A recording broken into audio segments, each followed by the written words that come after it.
So this video is going over Roost Van's flooring kit. Currently we're going to be showcasing this on a 148 mid roof. It's typical to the 148 extendeds as well as the Sprinter vans as well. What we use is a 1/2-inch HexPly anti-skid flooring material, and we screw those down into rivnuts so that the floor is serviceable if needed.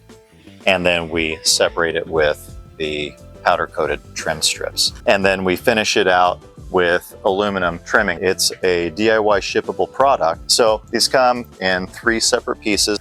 I'll show you a more finished van during our van builds, then we'll go ahead and put the flooring in. Then of course we'll protect it with all of the scraps that we have around the shop, how the cabinetry finishes out, and then this flush trim strip goes in place.